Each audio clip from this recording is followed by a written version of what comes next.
Welcome to Southern Fried Baseball, brought to you by College Baseball Central, bringing you 90 feet closer to the greatest show on dirt. Here are your hosts. Welcome in, college baseball fans. Week 6 is upon us in the SEC.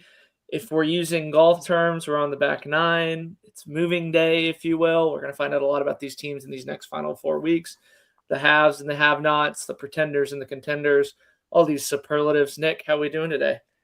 Good. Yeah, I mean, we get two of the bigger series of the weekend start tonight, kind of standalone games almost, so that's good. Obviously, Auburn, Florida just started. And then we got Georgia, Arkansas at 8. Yep, it's 4 ranked matchups. Let's start with that Georgia-Arkansas game because it is listed first on the pitching rotations. We get Joey Volchko, Dylan Vigil, TBA versus Hunter Dietz, Cole Gibbler, and TBA again. Let's start with the Arkansas Razorbacks as they are the home team. Obviously, Gackle is going to be in that bullpen for the foreseeable future, especially after pitching 2 times in a weekend. Do you think that they're going to use him in kind of a flex role where if we need to get 3 outs really, really quick, that's the guy that we go to, and if not, we can pitch him on Sunday? Or do you think he's going to be one of those guys that permanently sits in the bullpen? Yeah, I think he's going to be in the bullpen. I think it's going to be used probably in a smart way of maybe twice a weekend, but it could just be whether it's a game like you have a 1-run lead in the 5th or 6th, because you know he's a guy that could carry you for the next 4 innings if need be, since he's been stretched out all season long. Obviously, if he goes that long, then probably won't throw again on the weekend. But if you only need him for 1 inning and you use him as kind of a closer type of thing, then obviously he can come back another day. I think it's just going to be situational. And I honestly think that's the best way that they should do it. And that's probably how they'll handle it. Yeah, he feels like a Sunday guy or like a 5th or 6th inning guy. I think those are pretty interchangeable. Obviously, he had a very, very high stress inning against Alabama on Friday, and then Sunday it was a little bit more low stress. But, you know, he's going to be one of those guys where if Arkansas wants to take that next step, from a lineup standpoint, TJ Pompey had an SEC Player of the Week type weekend. Cam Kojal added a home run.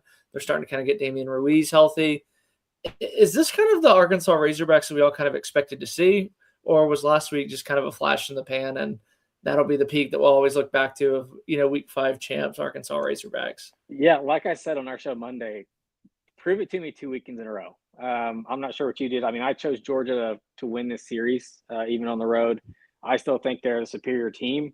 Today's extremely even. If you looked at the betting odds, they're both minus 115. Our site has it 5.3 to 5.2 in favor of Georgia. So this is completely neck and neck, especially in game 1. I just like the depth and the consistency of the Georgia offense a little bit better. Shocked last weekend they didn't hit a single home run, considering that's kind of what they do under Wes Johnson. I don't see that happening again this weekend, even as good as the Arkansas pitching staff has been. So I do like Georgia to take the series, but I really couldn't tell you who takes which game though. They're all going to be fairly prime. Yeah, I was kind of the same way. I went with the Georgia Bulldogs. College Baseball Insiders has Volchko versus Dietz at 6.4 versus 6.3. Dylan Vigil versus Cole Gibbler at 7.0 versus 5.8. And then obviously we have our TBAs. You know, we can't really predict that. For the Georgia Bulldogs, this has to feel like a get-right series, right? You get to go into a hostile environment. You know, they've already played at Texas A&M. They've already played at some of these hostile environments and really kind of brought the bats. You know, obviously they didn't have any home runs last weekend. I have a feeling that's going to change probably sooner rather than later. Wouldn't you agree? Yeah, I agree. Their bats obviously travel, and that's sort of a question we've always had about Georgia. It's like we know the ball flies out there in Athens, and the question is, can you go to some of these bigger parks and some of these different sized parks and still play the same offense? Like you said, they've already been on the road twice, won both the series on the road, so that's a very good sign for them. And it's not like, I would say, maybe you have a different opinion. I would say Arkansas plays pretty fair. Like, it's not one of the bigger ballparks in the SEC, but it's also not one of the smaller ones. It's very kind of like right in the middle there. Yeah, I'd say that it's true to size. Like, yeah, it's not unheard of to hit it out of there, but none of their home runs ever feel cheap. Correct. And I love some of those home runs to right field where you get it in the rich people suites. Always fun to watch out up there. So yeah, I'm sure I think Georgia will hit some this weekend. From an Arkansas standpoint, can the pitching staff do what they did last week? They were like, obviously it was great. Especially Hunter Dietz has been awesome. Can he replicate that again for the third straight week? And then you talked about the guys getting healthy. I still think you mentioned Kojo finally stepped up. He needed a big weekend. Pompey's ever since he hit that walk, like he was struggling so bad, and then he hit that walk off home run. I guess it was 3 or 4 weeks ago now, and ever since then, he's kind of been the guy that I expected to get out of the portal. And I still think this team only goes as far as Helfrich takes them. I'm shocked that he's kind of having the year he's having. I expected a lot more of him, especially in SEC play for a guy who's been around. So I think I would like to see a big weekend out of him this weekend. Him and Micah New, I feel like, are the two guys that Micah New, I can't forget about him. Yeah. What do you think Georgia does with that Sunday role? Do you think it's Matt Scott? Do you think it's Caden Aoki's? Do you think it's Ishikawa's? Like, they kind of have a variety of and it's weird because they finally got punished for that kind of thing that they do where the starter doesn't leave the first inning. Does that kind of force Wes Johnson's hand with some change? Do you think they kind of stay on schedule? What do you think Georgia does in that game 3? I think it's all dependent on the first 2 games. I think the way Georgia's playing it right now is let's try to win the first 2, and we're going to throw whoever we can. They've done it multiple times where it's like we're fine not leaving anybody for Sunday as long as we win the first 2 games. We saw it against Mississippi State, where it's like, okay, we're just going to throw all the arms we have, all the bullets. Aoki threw against Mississippi State. He threw game 1 and game 2, so you knew he wasn't going to be available for game 3. I think they kind of play it in the same way, where if we have to use Matt Scott on Friday or Saturday, we will. Or I guess this week, Thursday or Friday, we will. And if he's not available for game 3, then we'll probably start Ishikawa and piece it together. I would assume we'll see Aoki in at least game 1 or game 2. We'll see him eventually, I bet. Yeah, and we'll see if he's available to start, if not. But, yeah, I think it's all going to be dependent on if they have a lead and Aoki's already thrown, I think then they go with Matt Scott. If they're behind or if they kind of toss the game away, then I think Matt Scott I think they give him another chance to start on game 3. I'm really intrigued because they got in that shootout with Florida on Sunday, and ultimately, they got outlasted. I think Arkansas doesn't really have the firepower to kind of win a shootout. So if you're Georgia, it's, make them get in the mud with you, if you will. The other Thursday game today, we have the Auburn Tigers going to Florida. Auburn gets Florida in an even week. Florida has not won back-to-back weeks since the Miami series in week 3. It's Andres Alvarez, Jake Marciano, and Alex Petrovic for the Auburn Tigers. Florida's going with Aiden King, Peterson, and Russell Sandiford. So they're going with the same 3 that they've had the last 2 weeks. Auburn's won 2 in a row. Florida's been up and down, but they have some of the best wins on the schedule. I am the lone wolf with Auburn. You obviously went with Florida with everybody else. What was kind of the reasoning of you going with Florida? Because I feel like we know a ton about both of these teams. Yeah, I think I've just seen more. I don't know. This was tough. This was another one. I know we say this is kind of repeating ourselves each week, whereas like if this was Auburn, I would take Auburn. But the fact that it's at Florida, I took Florida. Auburn's up 1-0 already in the first against Aiden King. So that's obviously a good sign because nobody's really scored against real quick. Oh my gosh, diving play to save 2 more runs. But yeah, so they scored early. And this is no Bristol Carter today either for Auburn. He was questionable, like game time decision. I saw kind of when they put out in the pregame. So I'm not sure if he's going to play at all this weekend. We'll see. The fact that it was game time decision kind of tells me he will at some point.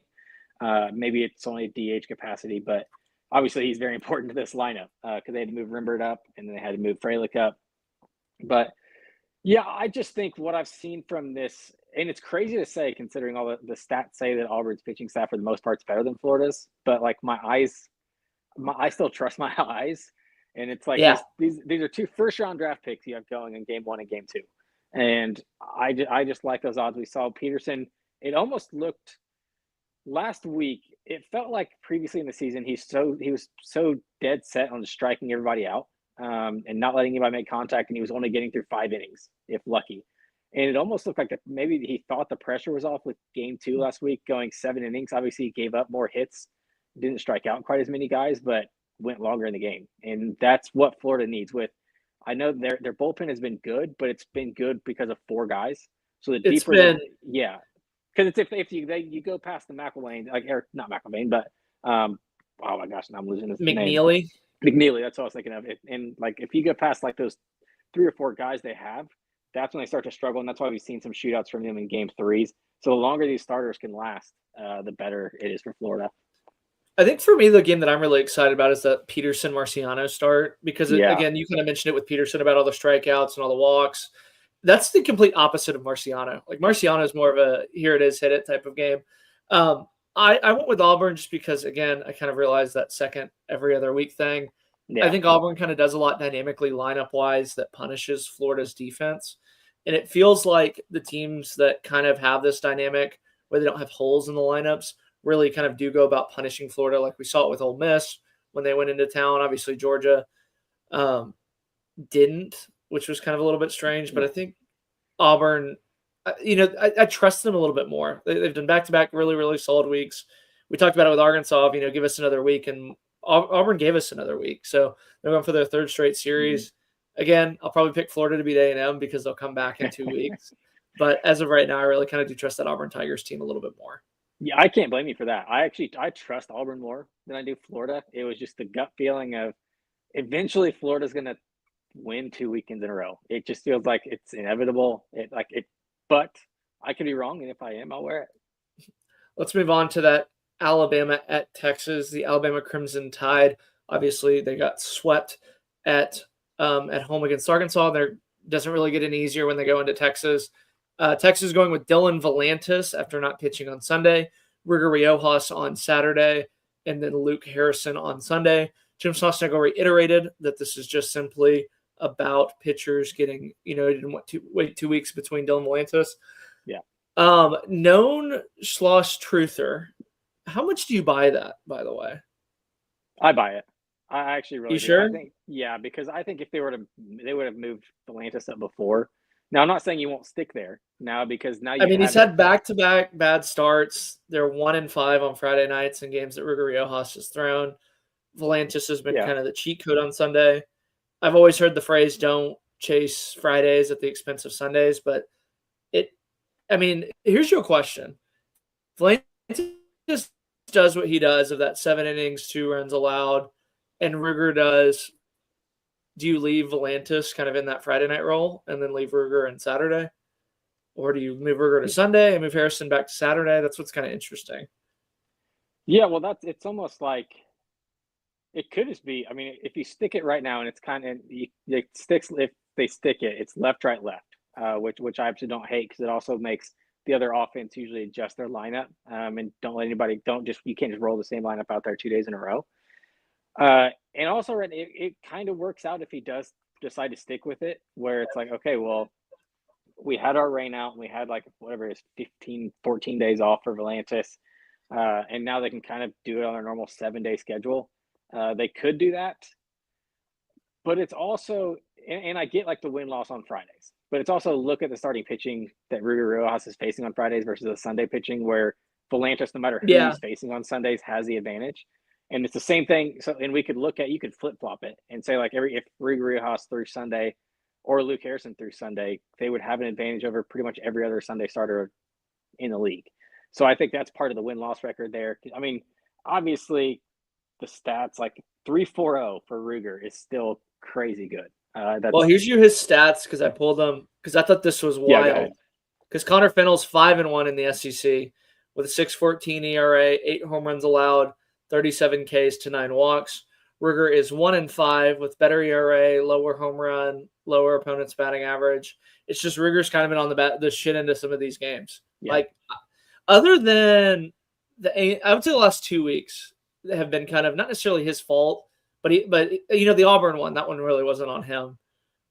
It's just kind of, I guess, moving him around. Obviously, they have they're one of the only teams I think in the country that has this luxury of, Harrison could probably pitch on Friday night for him as well. So they have 3 guys that they can roll out.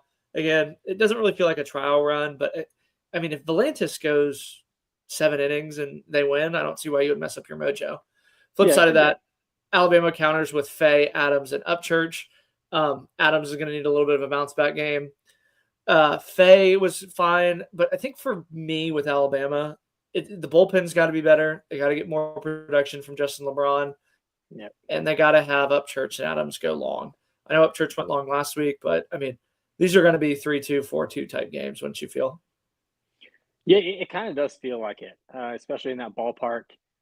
And especially neither offense is clicking right now. It's not the Texas from the beginning of the season. It's not the Alabama from at least the 3 weeks before last week, because we saw them kind of explode at Oklahoma. We saw them ever since the Kentucky series.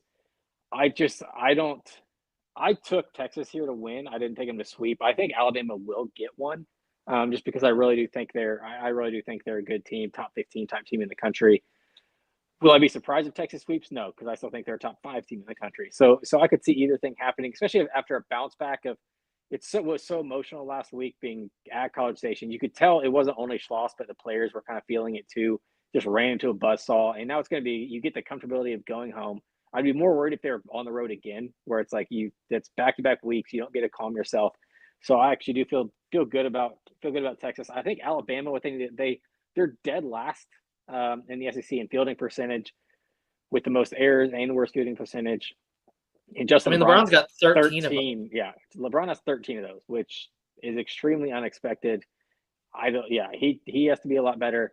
And then the offense outside of, you mentioned LeBron already, so I'll skip him. But outside, we've talked about over and over every single week how good the top 4 or 5 guys in this lineup have been.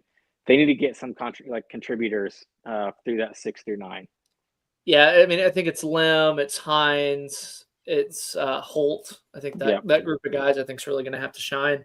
And then inversely for Texas, I mean, what is up with Timo Becerra? Like, I feel like I've not heard his name in weeks. Like, he's just been MIA. Like, Livingston, I think, has played fine in relief of Rodriguez. I think that's what they're really missing, though, is I think Timo, if you have Rodriguez, Timo would probably be close to that cut line. But now, he's such a lock to get in because they don't have anybody else. I think we see Rodriguez this weekend at some point. Obviously, he had the stitches removed as of Thursday, 17 days, according to Court Bowls. But, I mean, this lineup's just got to get a little bit more oomph.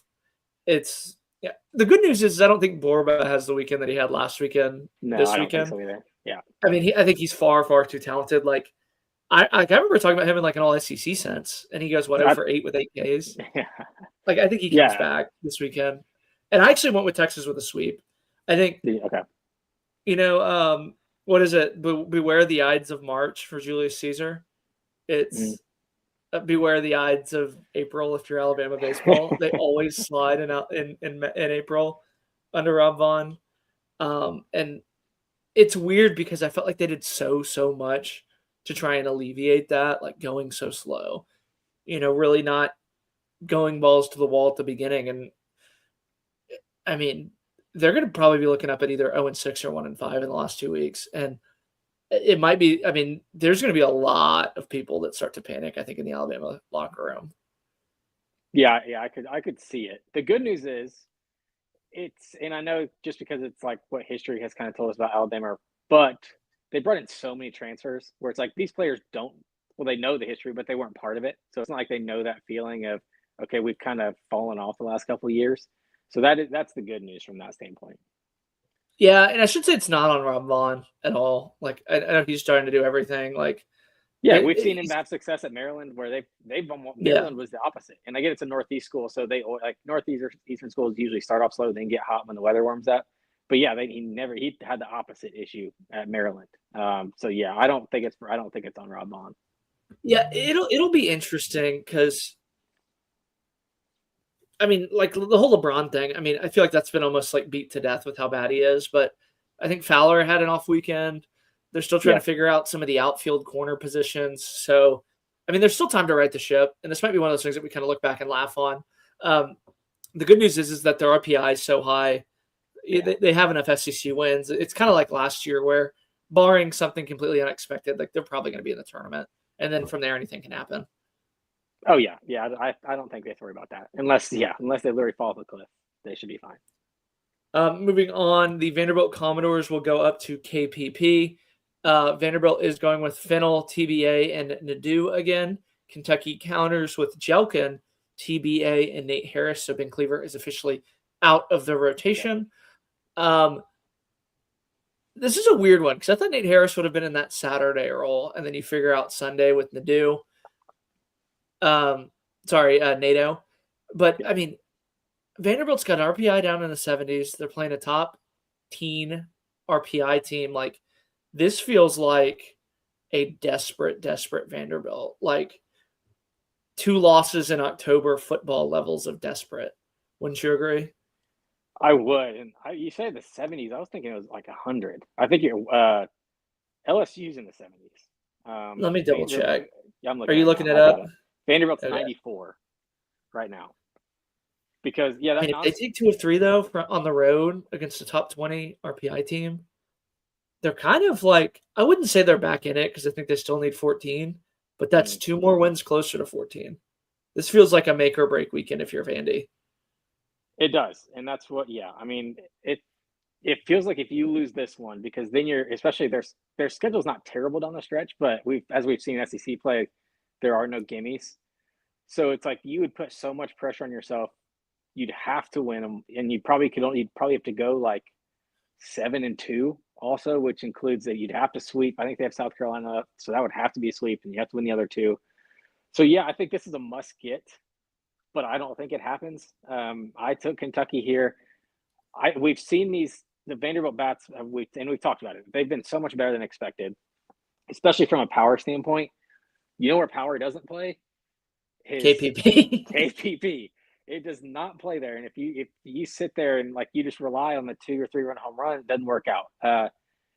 And to go back on, and especially from a Connor Fennell standpoint, I wouldn't even say he's given up a ton of home runs as much as like he's getting up so much hard contact where it's like obviously some of them have been home runs, but I think last year was such, and it felt weird last year because like you see very few guys in SEC that are kind of lower slot, just sitting like 85 to 88 and like half change ups, 2 seams cutters. And I think the book is out on me. Like scouting reports, these are MLB type scouting reports that SEC uses. Like it is all video.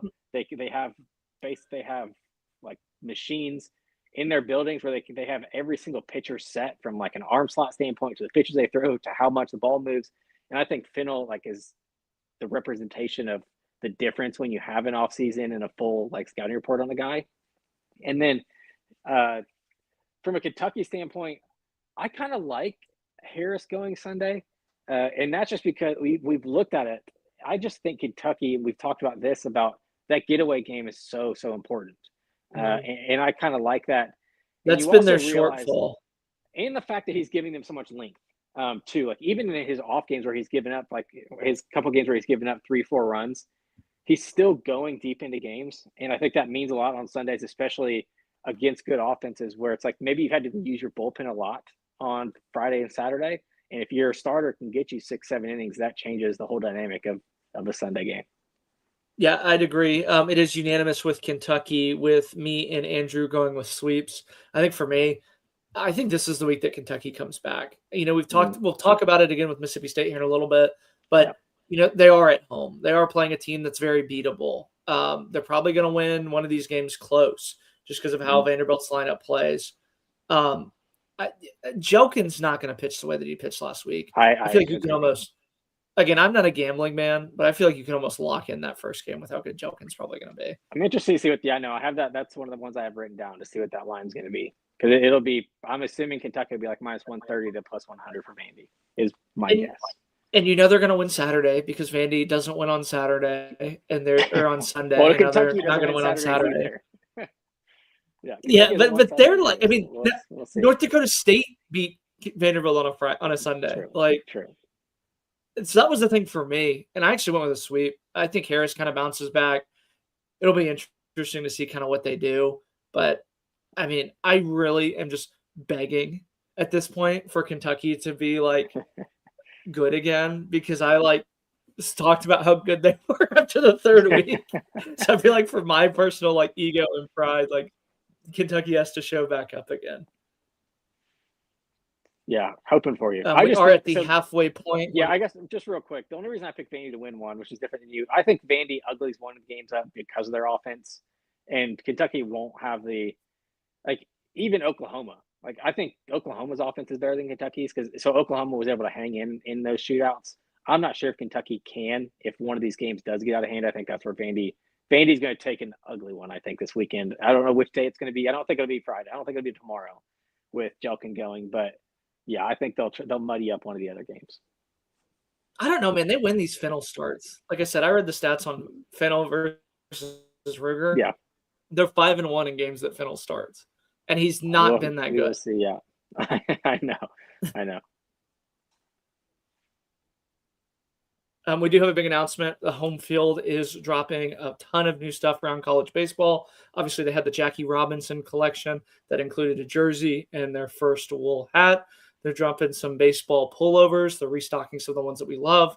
The 2 World Series championships, as Noah's kind of referring to it. We're getting a ton of pullover jerseys, so it's a ton of exciting stuff. But let's go ahead and run that ad.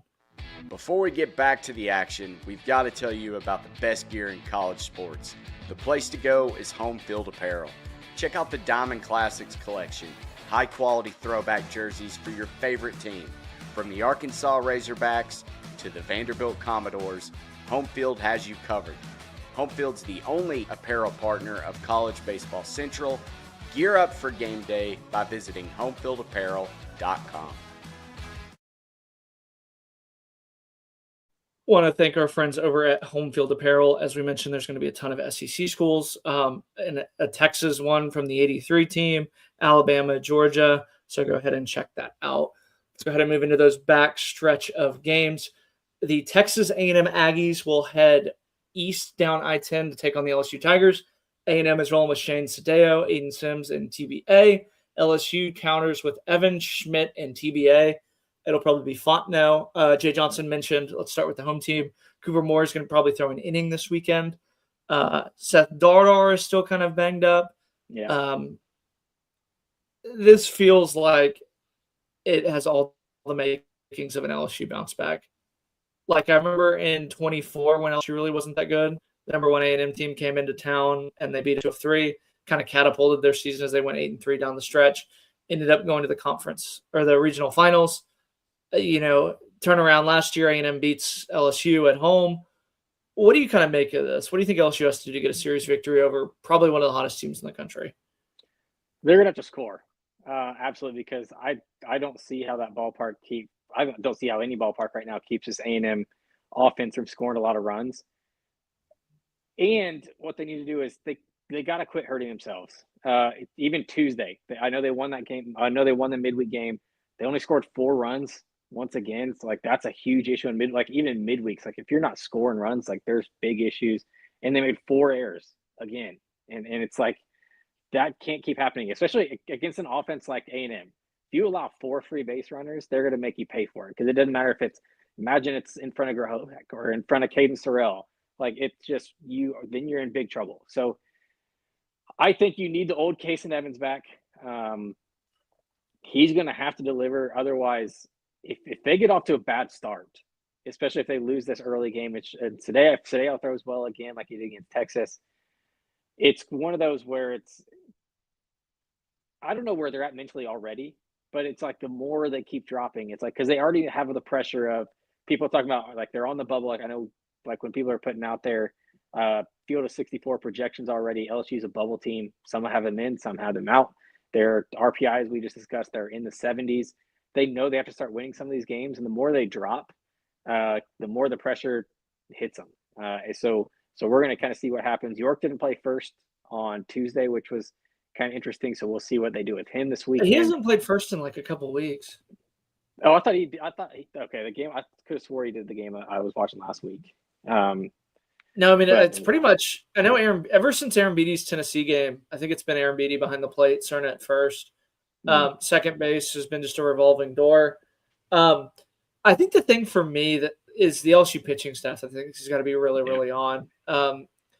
At times when you watch this LSU staff, they nibble, and A&M's not a chase lineup. Like they hunt, they sit. Like I think of somebody like Bear Harrison, whose OPS is just absolutely crazy. Like it's top 10 in the SEC and he hits like 220 or something like that. Yeah, just because he gets on base so much. That just kind of encapsulates, I think, A&M. I mean, it's a tough matchup for LSU. But again, the worst teams won this series the past few years. I assume it's going to be Grant Fontenot on Sunday. Wouldn't you agree? I agree. I think it probably will be. He hasn't been. I don't know. I mean, we've seen it from other. They keep giving people chances. I think he's probably been the most consistent since giving that chance for the last 2 weeks, starting with the Tennessee start. So, yeah, outside of that, and it also could depend on. I mean, Guidry hasn't been great, but it's also. Well, hold on. He's been great in the bullpen. I don't know if you've noticed that, but he was terrible in his starts, but in the bullpen, he's respectable. Like I want to say the ERA is in the 4s. I don't think he was good last week out of the bullpen, but he came in second after Fontenot, and that's why his ERA is like in the 6s total. But that's what I was saying is like he's the most. I mean, I wouldn't. Still, again, he's not like some shutdown guy. No, but he's supposed to be your most consistent. Like it was like, oh my gosh, I know I was one of the people who fell into the trap of this team's gonna be so good because they're getting Guidry back after missing him last year. You're gonna have a full-time closer that you can guarantee wins. Like when you're ahead in the 8th or 9th, you can guarantee wins. It just hasn't been that. And kind of the other arms they brought, like Maverick Rizzi, hasn't been great out of the pen. It's kind of other guys that they've just. It's very strange. Like the talent is there, and you see them. Like they have these huge games where it's like they'll strike out 14 guys in a game, but then they're also walking 8. So it's just like it's such a mixed bag, and you never know what you're going to get from inning to inning, let alone game to game. I'll say this: I think this LSU lineup's selfish, and sometimes the talent shines through. But I think that's kind of the adjective that I would describe them as like it's selfish. That's why sometimes they put up 17 runs, and then there's other times where they put up 4. Like they don't take high quality at bats. Obviously, they're talented enough, but I think that's the one is that they can have the talent to beat A&M, but it's they kind of take this selfless approach at the plate. And then for Texas A&M, I mean, I feel like they almost want to play every single day with how hot their bats are. Obviously, the pitching worked to perfection last week with Sims and Freshcorn. They didn't have to use Weston Moss. Cunningham starting to kind of come along. So, like, for as bad historically as this A&M pitching staff is, like on paper, they're kind of starting to figure it out a little bit. And I think that's kind of the scary thing is, I mean, we were talking about them, if they allow less than 7 runs, A&M's going to win like a ton of games. It almost feels like that number's kind of gone down to 5. Wouldn't you agree? I mean, I don't think it needs to go down until the offense proves they score less than 7 or 8 each game. But I don't know. This is another one. Let me see it again. Like I know that was, and because we talked kind of already about the struggles of this Texas offense. I think that was part of it. Obviously, in pitchers build can feel momentum, and then also in game 2 when you are gifted a 9-run lead, that helps with confidence. Where it's like let me throw the ball over the plate. We don't have to nibble. We don't have to do anything. If Texas hits 4 solo home runs, we're still up 9-4.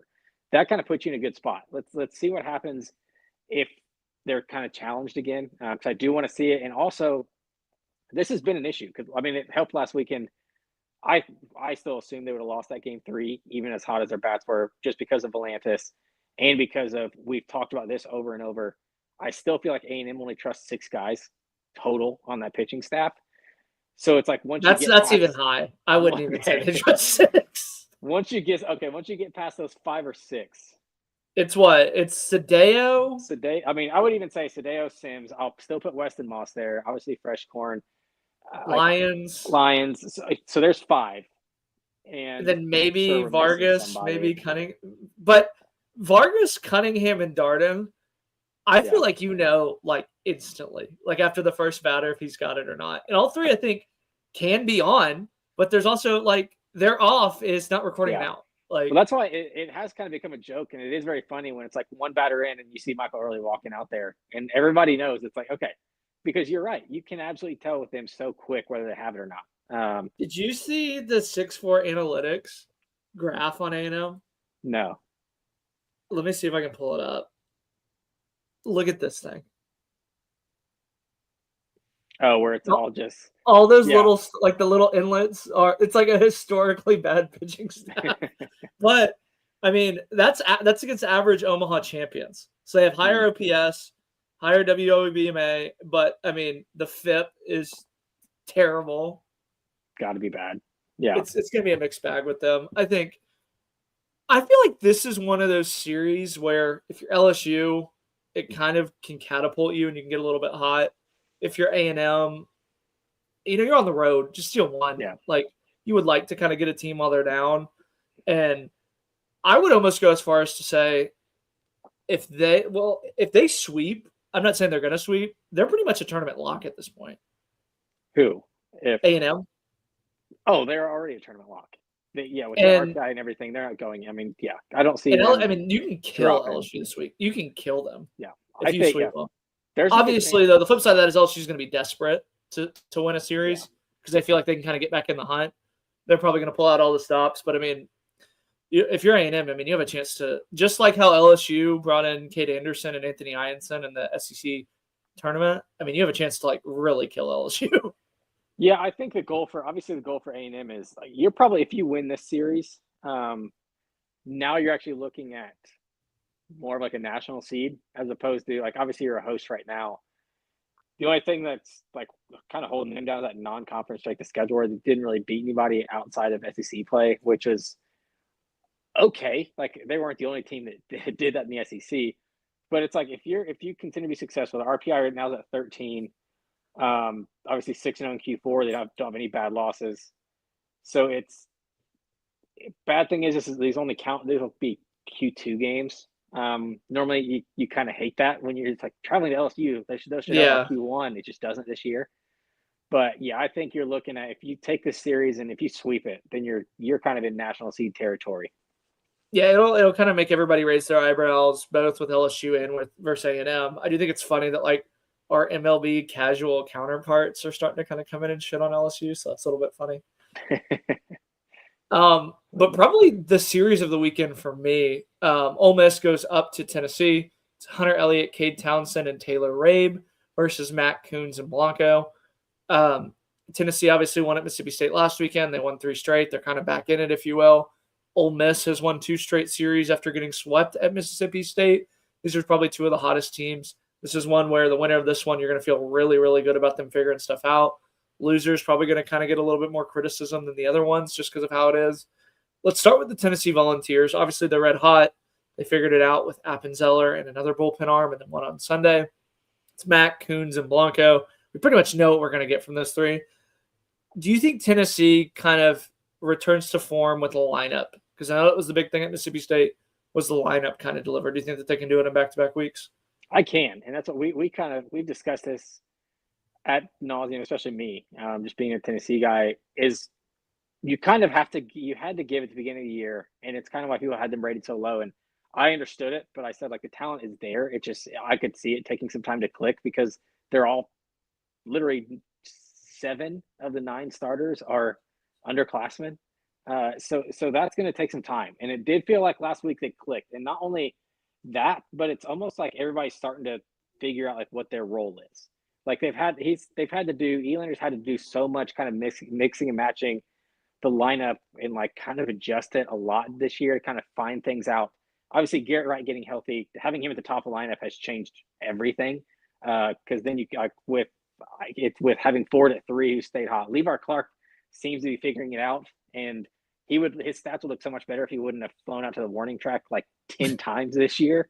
It's actually insane. I know he needs to hit the weight room or something. Gosh, if you see that kid, yeah, he definitely doesn't need to hit the weight room. It's a big boy. But yeah, I just think they figured out their roles. We talked about Abernathy a little bit on Monday, where it's like he didn't fit in the leadoff role, but at the bottom of the lineup, if he can be your 9-hole and get on base for like Garrett Wright and Blake Grimmer and Ford, that kind of changes your outlook of kind of the bottom of that lineup. So I think it's a big step for Tennessee. I think from an Ole Miss standpoint, obviously their pitching staff has been so much better than expected. It is actually, that's why I was looking it up. It's literally in line with Tennessee. Like they kind of go back and forth. Like Ole Miss has a better ERA. Tennessee has a better WHIP. And they missed 2 Townsend starts too. Correct. So they did 2 with TBA. Yeah. K per 9 is 1 run up or just 1 K apart. It's going to be an awesome series to watch. I picked Ole Miss to win it. If you know, you know. There's a reason behind the madness. I kind of had to do it after last weekend. It was the first time I picked against Tennessee, and we saw how that went. So I gotta ride the train there, and it's a win-win situation for me. We are split 3-2 with me and Andrew going with Tennessee, Gris and Micah, and you going with Ole Miss. Andrew has them sweeping. I think for me was just kind of the familiarity for Tennessee. I feel like Ole Miss is just red hot right now. They almost feel like Bama-esque in a way with how hot they are. Obviously, Hayden Federico's hitting, 450 the last 2-3 weeks? Yeah. Utermark, I think they're starting to kind of get a little bit more out of him. But for me, I mean, I think it's just making it as easy as you can for Josh Elander. It's having Alpenzeller get you 12 outs of low stress, one hit ball. It's having another bullpen guy that you can come in and get 6 outs. Yeah. Then Sunday figure it out. I mean, I wouldn't say Rabe's unhittable. Like you still feel like Blanco is probably the better between Rabe and Blanco. Just making it really easy on Elander. It's bunting. It's doing stuff like that. This was kind of one of the easier ones for me. I think we get Ole Miss kind of going cold here a little bit. I mean, they're 5-1. They're so hot right now. Yeah, but they're still. So that's what I was looking at. They're 3-5 on the road. They've only played 8 road games, lost 5 of them. Tennessee is 18-6 at home. So I do think Texas, Florida, Texas, and then I think those were. Didn't they play it? I want to say they played an out of conference one on the road. Yeah, they played in Houston and looked terrible. Maybe I'm not sure if that counts as away or if we have that's the neutral. Neutral. I don't know how we have that set up, but so I don't know. I mean, I won't say anything about how I picked it because I do think I agree with you, and I'll leave it at that. Let's move on to the team that just got swept by Tennessee. The Mississippi State Bulldogs are heading to South Carolina. It's Tomas Valanciunas, Duke Stone, Charlie Foster versus Brandon Stone, Ant Phillips, and TVA. Ant Phillips was obviously the SEC Pitcher of the Week last week. Yeah. Tomas had an off week. Charlie Foster, I think, was probably his best. Obviously, still missing McPherson. They're kind of hopeful that they'll get him back for the tournament. This feels like one where Mississippi State's got to draw a line in the sand. They've lost 6 straight SEC games. Obviously, they were so hot as they swept Vandy and swept South Carolina, but I mean, for it being April 16th, this is about as much win as it gets. This feels like they're playing Missouri last year where you got to stack up the wins when you can get them. They sit, by the way, 7-8 in SEC play. So they really need it. Well, I mean, 11-16 are either 8-7 or 7-8. So I think everybody kind of needs it. But from a culture and I guess mentality standpoint, they do, especially when you're playing, especially this year with how, what's the word, like how volatile like the SEC has been from week to week, where it's like teams are getting swept so much and other teams are sweeping so much. It's like you have to take advantage of the 15th and 16th teams. You have to beat South Carolina and you have to beat Missouri. Not everybody's lucky enough to have them on the schedule in the first place with how, like with these unbalanced schedules now, with there being 16 teams. I think they sweep. I think what's not being talked about enough is, like, yes, they got swept at home twice. I think it's a good thing that they're away from home. It sort of felt like, obviously because I watched every pitch like of the Tennessee series last week, and with Tennessee jumping out in front of every game, it kind of felt like you could feel like the moans and groans from the stands, and like you can kind of feel. I wouldn't say they were booing, but they weren't. Like it was like just like what's happening? Well, what's going on? Crazy for that Gehrig Fry home run. That was the one thing, is they go crazy for that Gehrig, which kind of shows that they're a little bit desperate to kind of get it going. Yeah, I mean, you kind of mentioned it. Sometimes going on the road's good. Yeah, I think that's kind of the situation here. You know, they looked good at Ole Miss. They looked good in Dallas. Even Arkansas, I'd argue that they still looked good. But I mean, that Saturday game, I think, is going to really tell the story of the series. Stone versus Ant Phillips. Ant Phillips has been phenomenal. Yeah. I mean, this lineup's just been punchless the last month for Mississippi State. Just kind of get right, wait them out, win a gritty, ugly 3-2 game, and get your confidence rolling a little bit, because South Carolina's not terrible, but they're not going to beat you around, wouldn't you say? Yeah, exactly. And I'm interested to see, especially until McPherson's back, Charlie Foster has to be better. Like if you're going to keep him in the rotation, like he has to be better. I think they know that. I think he knows that. Your ERA can't be almost 6 and start in the SEC and expect wins. So this has to be one where you steal one with him on the mound. Obviously, TVA for South Carolina. So we'll see. I picked Mississippi State to win just because I think you were right when you said they are desperate. It kind of feels like that. Obviously, the standings don't mean that they're comfortably in, like, everything they've done pre-SEC season. They will be fine. But they didn't pay Ryan O'Connor all this money. Correct. They didn't, for the stadium to sit empty first week of June. They just didn't. Correct. But also, I don't want to hear this stuff about, like, it's still if everybody's like year one, we have to win a national championship, then No. But I mean, they're then old. I know, That's but fans think that, and they're bozo for thinking that. I mean, it could happen. Like I still think this is an extremely talented team, but like these they've happened, like, and they're like everybody's surprised this happened to me. I'm surprised it happened to Mississippi State. Don't get me wrong. I guess I worded that wrong. But there had to be a lull at some point. You kind of knew it was coming. They weren't as good like the beginning of the year. Their only loss, obviously UCLA, in extra innings. they didn't really look good that Hofstra series though. And still true, but that's a sleepy one. And that's sort of like looking like that's like the Tennessee Kent State. That's the Florida High Point. Like everybody has those series, and they still won it. But it's like lulls happen in the SEC, especially look around the SEC right now. Everybody's getting swept at least once or twice. It's like outside of Georgia and Texas. Well, even Texas, you can say just got swept, but it was only 2 games. So A&M hasn't got swept I think either. they will. That's true. I think they sweep South Carolina. I do think it's good that they're away from home, and kind of get to. I think it's perfect that they get to right the ship this way.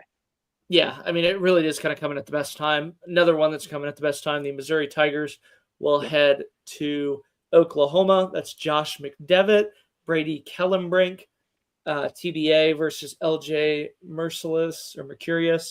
Cam Johnson, and Cord Rager returns to the Sunday rotation after back-to-back TBAs. Obviously, OU won a gritty series up at Vanderbilt, so we'll start with them. I think the series is going to go how LJ and Cam pitch. Like, I think it's really simple for them. If both those guys go 7 innings and Cleveland and Leon can kind of shut the door on Saturday and Friday, I feel really, really good about them. If Cam Johnson gets chased super, super early, I really don't. Like, that's kind of how I feel about this OU team. Wouldn't you agree? Yeah, I absolutely agree. And then also, like, and because, I actually feel like I picked Oklahoma to sweep, but I just have this weird feeling that these are going to be tight games. Like, especially you look at what McDevitt and Kellenbrink have done the last few weeks. Like, they've been very good. They have not been the issue of why Missouri hasn't won. Like, their offense just hasn't answered the bell when needed. So I think they can keep this, especially in that ballpark.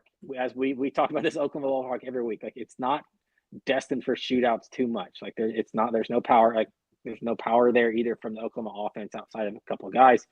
So it's like you can keep this low scoring, and you can kind of, I would almost say Oklahoma plays outside of Kentucky, plays like the most similar style to Mizzou, where it's like we kind of want to run, we want to bunt, like we're fine, like station to station type of stuff. Mizzou's fine playing that style, and I think they can keep these close. So I think there's going to be a couple scary games this weekend from that standpoint.